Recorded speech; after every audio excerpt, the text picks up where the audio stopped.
was perfect. I don't know how they did that. I don't know if they trained the crab.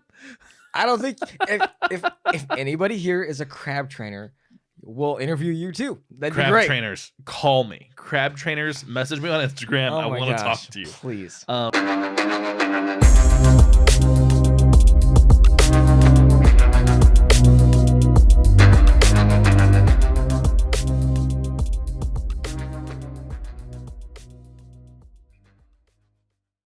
Well, hey, thanks for stopping in to Night Shift Video. My name is James, and tonight I am joined by this guy, Josh. Josh, tonight we are watching a movie, and it is called Zombie. So this is now February is now. Mm-hmm. February 2020, not Correct. 2019. Yep. February 2020 is now what I'm officially calling Italian Horror Month here at Night Shift Video. We are going to watch all Italian Sounds movies. bellissimo. We're going to watch all them Italian horror movies because honestly, that's kind of a blind spot for most of us. Not a blonde spot, but a blind spot. I guess kind of both if you wanted to be weird about it, but yeah. Yeah, I mean, up until like 8 months ago, none of us had seen a giallo movie. Right. And we watched Deep Red, and then we watched Demons, and then we watched Demons 2. And so I decided, let's just make it a theme for the month. Let's just do all Italian movies. And we can I wanted to do more of them this year because it's such a big part of the genre that we don't really know much about, and we haven't really done much with. And I haven't really seen a lot of. No. So I wanted to do more of them this year because a lot of people talk about them. And so I feel like, especially a lot of times we're focusing on current movies that are being released. And obviously like January, February, March is like pretty slow. It's kind of the graveyard for all movies. Exactly. It's when they just kind of dump the stuff that never got good test screenings. Genre movies definitely don't get released much. I mean, there's a couple that have come out, but even then, like it'll be probably another 6 weeks or so before they're available on demand or streaming or whatever. Yep. So it's kind of a perfect time for us to jump into something that is on Shudder or Netflix or whatever, things that we maybe wouldn't normally watch. And so I thought it was a great time to do some more Italian movies. So last week we watched and reviewed Demons 2, which was a lot of fun. This week we did Lucio Fulci's Zombie. Now, I am a huge George Romero fan. Like, uncomfortably huge George Romero of the Dead fan. Mm-hmm. I remember when I was really introduced to those movies in high school, I really latched onto them. I listened to all the fucking punk songs that are based off of Romero movies and like our odes to them. I bought Night of the Living Dead, Dawn of the Dead, I was probably one of the only kids in my high school who knew what the fuck Day of the Dead was, because this was around the same time as Zack Snyder's Dawn of the Dead remake. Yep. Which was very, very popular, and I'm not getting into that tonight. No, because we should. Oh, eventually. I'll tell you my opinion. It's bullshit. Fucking hate that movie. But I know a lot of people like it. I know it's really good. A lot of people my age and younger love that movie. I was already later date. I was just already on the Romero purist train by that point. I fucking hated it. So it was around that same time. So like I understood all of like the Romero zombie universe.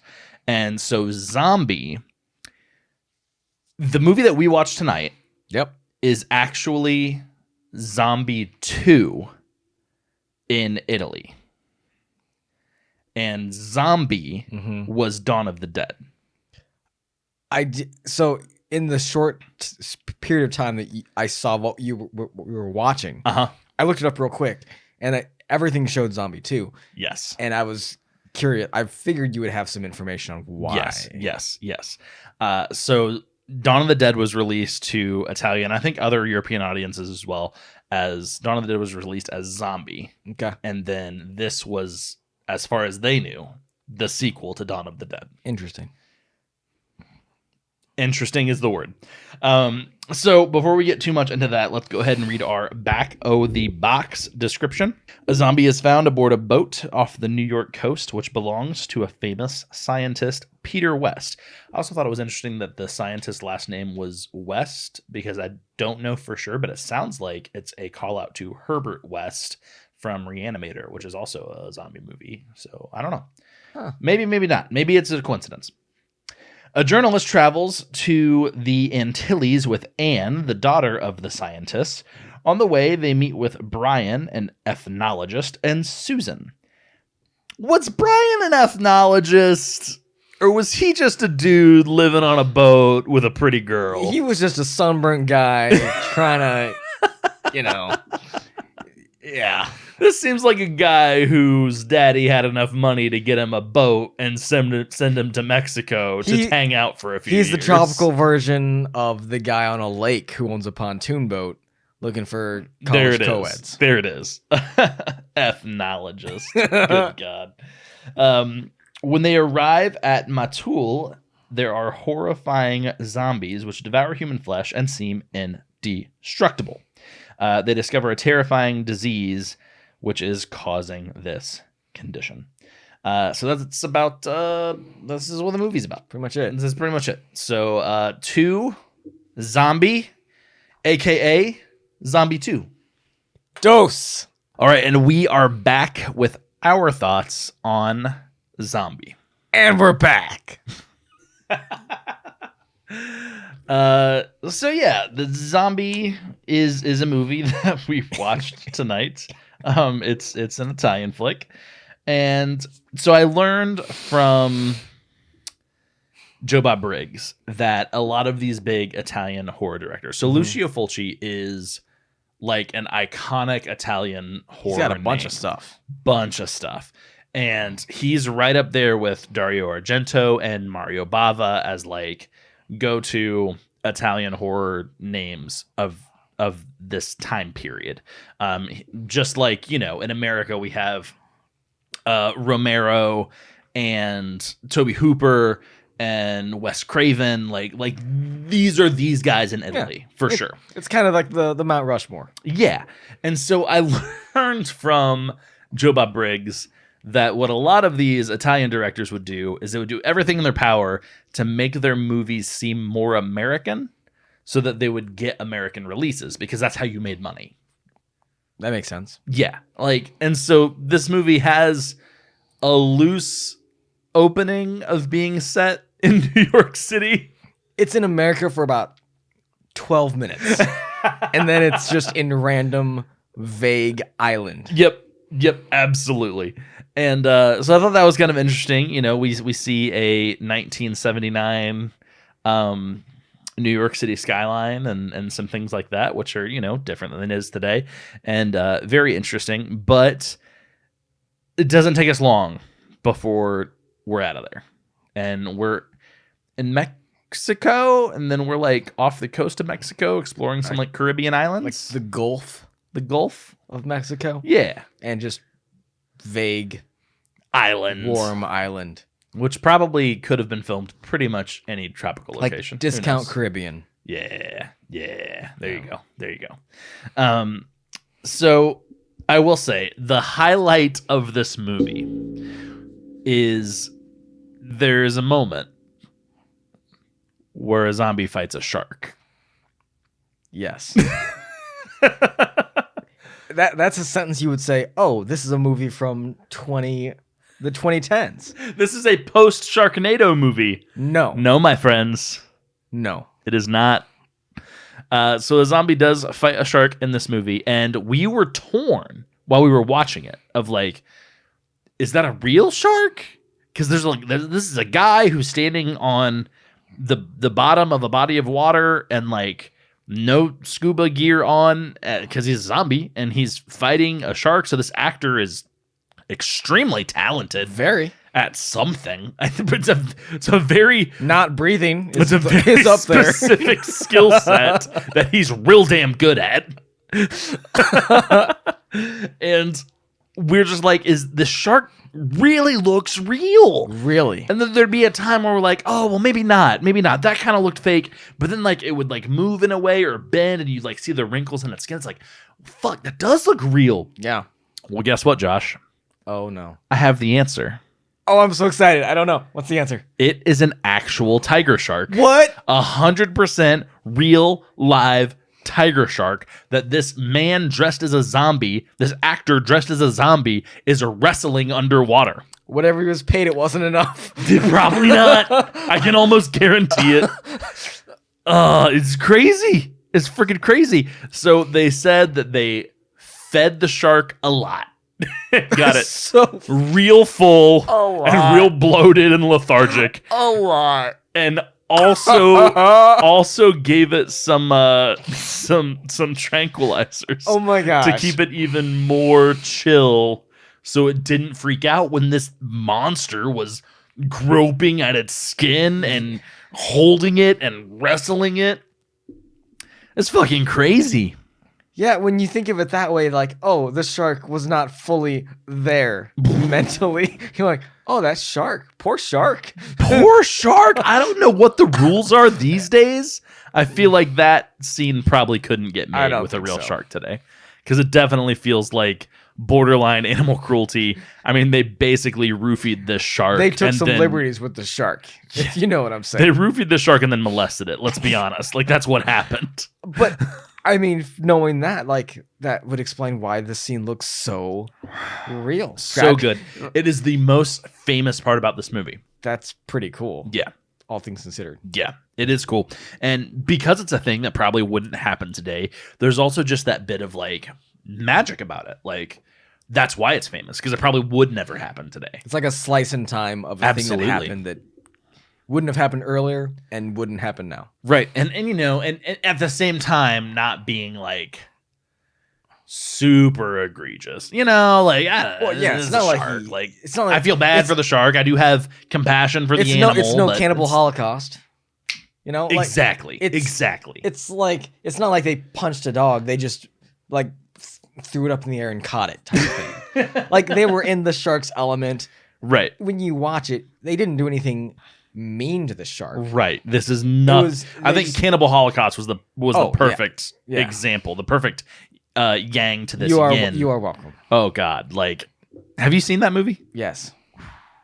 I was gonna bring that up as we were watching this tonight because there were moments. Obviously, this is tropical and people eating people, so like there are moments that kind of reminded me of it. And I was like, we've never reviewed that, and I don't know if we should. I'm fine never seen it again. Yeah, but I kind of want to make other people watch it. I would also I kind of want to make Cody watch it. Yeah. Also, in terms of animals, another great part of the movie is the totally non-acting crab that moves across screen perfectly. It's incredible. Huge highlight. Huge freaking highlight. Now, I don't know what species those crabs are called, but the ones that have like the one huge claw compared to like the regular size claw. Yep. And it's Crab Brawler from Pokemon, if anybody's a Pokemon. But I said if anybody's a Pokemon. If anybody plays Pokemon or pays attention to it, Crab Brawler. If anybody's a Pokemon, let us know. Let us know. We want to talk to you. I would love to interview you. If you identify as a Pokemon, this could be really interesting. But yeah, it like they have this still shot. It's just like a wide like scene setting shot. Yeah. Like they're just sitting there. The car with all the main characters kind of pulls into the main like area or whatever. There's nothing special about this shot, but this little fucking crab pops up and just skittle crab walks right over to the left of the screen. Perfect line. It's like he knew his mark the whole way through. He knew it. It was perfect. I don't know how they did that. I don't know if they trained the crab. I don't think if anybody here is a crab trainer, we'll interview you too. That'd be great. Crab trainers, call me. Crab trainers, message me on Instagram. I want to talk to you. Please. So yeah, that was definitely another huge highlight. That's a good point. I even said that like that moment looked like Star Wars whenever they like CGI, like put in a little Yeah. thing that like screws across in front of the frame or like, something, like, you know? like when they did the special edition of A New Hope, Exactly. and outside Jabba's palace, the weird thing uses his tongue and grabs the little thing. Yep. That was it. That was exactly this, but it But was it real. was a real. It was a real creature. It was so cool. Lucio I know. Fulci, if for nothing else, like, God damn it, you made that crab walk across your camera. Like, that was amazing. Anyway, so this movie has next to no plot, Oh my gosh. which I think is going to be a theme of Italian month. It's Italian sure seems like month. it. And I will say, knowing that this was like a different audience's sequel to Dawn of the Dead makes a little bit more sense, because to me, this movie is Night of the Living Dead. It's Yeah. Night of the Living Dead in a different location. We referred to it multiple times. while we So watched it. many times. So many times. They basically do all of the exact same things. But it's a new team. It's a new art style. They are definitely designing their effects to look different. I can't say that, like, Romero zombies look better than Fulci zombies. Like, they're just different. Like one's not better than the other. They're just different. Because if you go back and watch Dawn of the Dead, like, there's just so many zombies on screen that, like, most of them are just dudes painted blue with a little bit of red around their mouth. Like, there's not a lot going on in a lot of those guys. I would say that the probably the biggest difference you would see is I'd say they're pretty similar in terms of, composition and things like that. Yeah. But because the island is well lit and there aren't as many of them together, like you said, Right. they do tend to. You can kind of expose them a little bit more in That's terms of true. the special effects and everything. Yeah, and the that's makeup. true. And I think a lot of these zombies, for whatever reason, we don't get into, like, logic in this movie. Like, we start to dip there in Romero movies where, like, we establish the rules, and, like, if you get bit, you die and you turn into a zombie, but you don't turn into a zombie because you were bit and it's an infection. You turn into a zombie because everyone who dies after this point turns into a zombie. Like, we establish those rules in the Romero universe. No rules are established in this universe. We don't really know what the fuck's going on. Because they're on this island, they all think it's, like, voodoo related, but, like, clearly we kind of know that it's not. Yeah. But then also, the reason why I brought all that up is because we see zombies, pretty much almost all of the zombies that we see attacking rose up from beneath the ground. So there's a lot more decay and dirt and just, like, grossness about them, versus, like, Dawn of the Dead zombies haven't been zombies for very long. They haven't been dead for very long. Yeah. A lot of them haven't been corpses for very long. They're just people that got bit, they died, and now they're a zombie. Yeah. So I think you get a pretty vast difference in art direction because of that. And so this movie has always been on my list because I'm a big Romero fan, and because I know a little bit of the history about it, and just, like, I've seen that cover so many times. Mm-hmm. Just the zombie with, like, the worms coming out of its eye socket. Like, I know that cover. Yeah.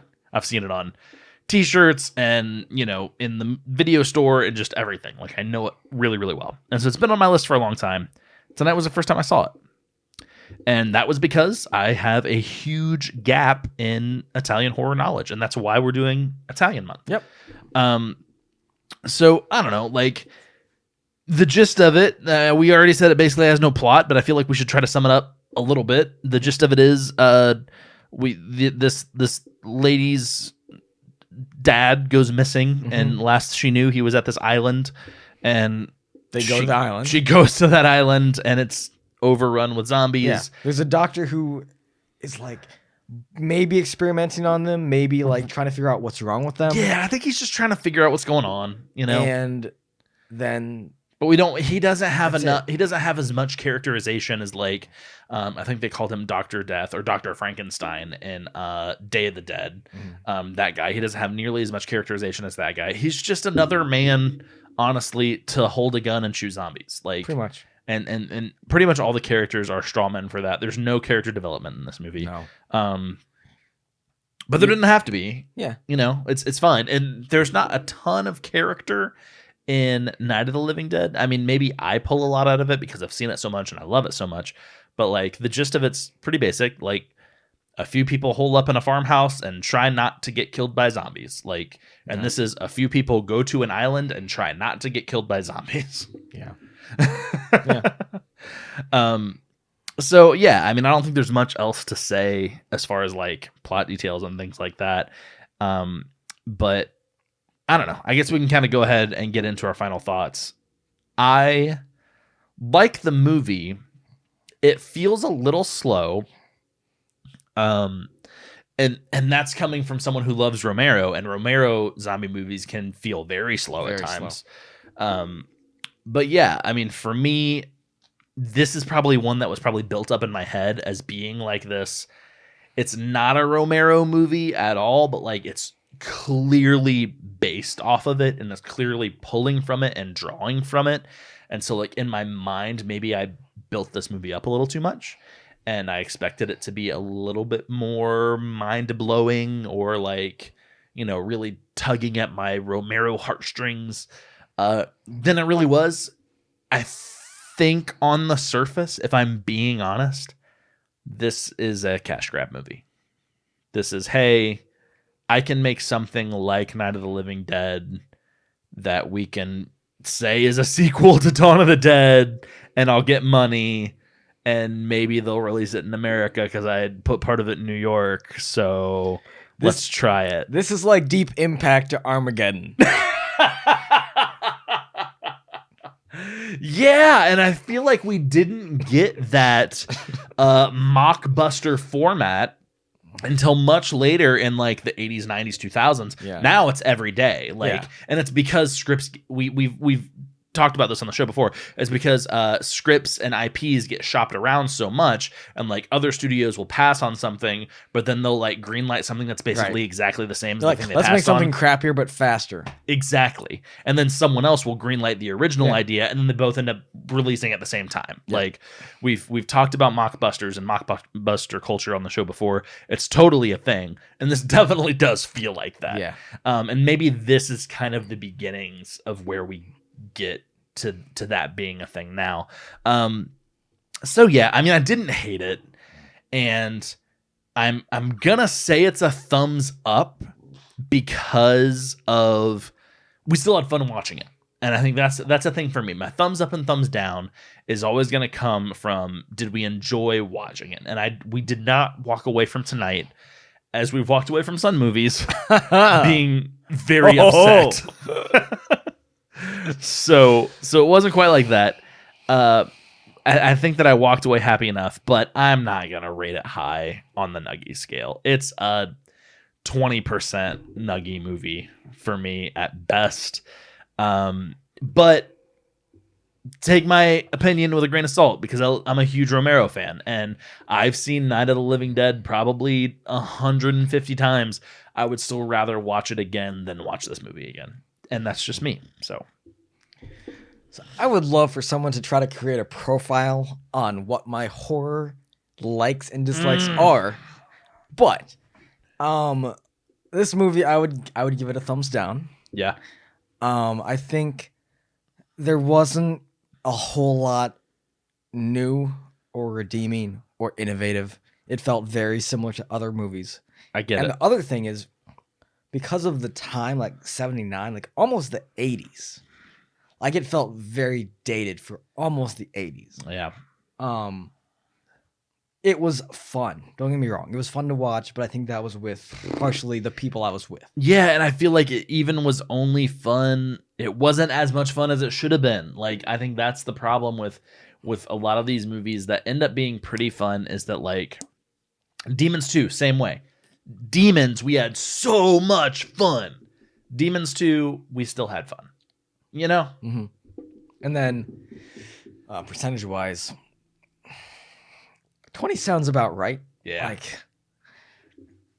I mean, I guess if you really, really like zombies and you want to see one from the kind of the beginning. Absolutely. When zombies are first mentioned even, because I even asked James that. You know, add it to your collection, you know, or your repertoire.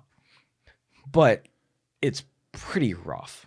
Yeah, and actually, I did think that after you said that, there is an earlier movie that probably mentions the word zombie that we have not seen, and that is White Zombie.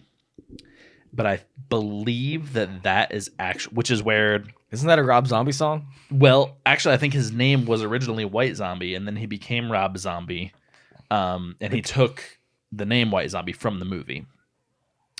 And I believe that was probably the very first zombie movie ever. Huh. But yeah, I haven't seen it, and I think it's very early. I'm trying to get the Rotten Tomato score for the movie we actually watched, because I wonder how much it differs from what we gave it. God, why are you being so complicated? It's either like the people that really appreciate it for the time, or there's us, I guess. I don't... Right. Yeah, I mean, it's a 40% on Rotten Tomatoes, 6.9 on IMDb, which I think is probably way higher than it should be. But yeah, 40% on RT. Looks like a solid 20 from us. Any other thoughts on Zombie before we let go? There's boobs in it. I mean, yeah, like definitely like late 70s boobs. Oh yeah. I mean, if you like those, go for it. Sure. There were a couple near the end of the movie. There were a couple cool camera shots. But I wouldn't say they were like groundbreaking. They might have just been interesting because the rest of the movie hadn't been that much. Right. I don't know. There was one really good kill that we should bring out. There was. And that was the second set of boobs that we see. I don't even know if we were ever told this character's name. That poor girl. She's the doctor's assistant. Name one character's name. Ooh, I can't. There was Brian. I know Brian. You're right. I know Brian. I would have lost That's that about bet. it. And discount Bill Pullman that we saw at the beginning. And scuba boobs and other boobs. Yep, that's right. So we see the doctor's assistant is taking a shower, which is the second time we see breasts in film. Of course. And she gets attacked by a zombie. And the kill scene is actually really good. So they're doing like the classic, like, weak person on one side, unrelenting zombie on the other side of a door, and they're like pushing back and forth, and she's trying to shut the door, and she finally shuts the door, and she's like puts her back against it, and just like in classic zombie fashion, does the zombie just bust through the fucking door. Yeah. And then he grabs her by the hair and like pulls her in to like a shard of wood that is sticking out from him breaking the door, and just like straight into the eye socket. And it happens so slowly. Yeah. You know, in a modern movie, that would be super fast. Yeah. And like it'd be all CGI, you know, and like, but no, they probably made like a wax mold of this woman's face. Several wax molds. And like slowly shoved a big ass like fucking piece of wood into her eyeball. Like, it's pretty intense. The transition was really good too. Yeah. Like, we were actually trying to figure out how they would have done it. Like, because they cut back to like the actual actress, and like she's screaming, and she has a great looking practical effect over her eye with like a huge splinter in it, and like it's cool. Yeah. Yep. Best kill. Best kill. We haven't done best kills in a long time. We should bring that back. Easily the best kill of the movie. Yeah. But still, the highlight of the movie is zombie versus shark. Easily. Especially 100%. now that we know it was a very bloated, doped up shark. His head is like a shark's fin. Deepest, bluest. All right. Anything else you got? I got nothing. Cool. Perfect. I don't have anything else either. For Night Shift Video, my name is James, and this guy is Josh. And we're just saying, thanks for stopping in.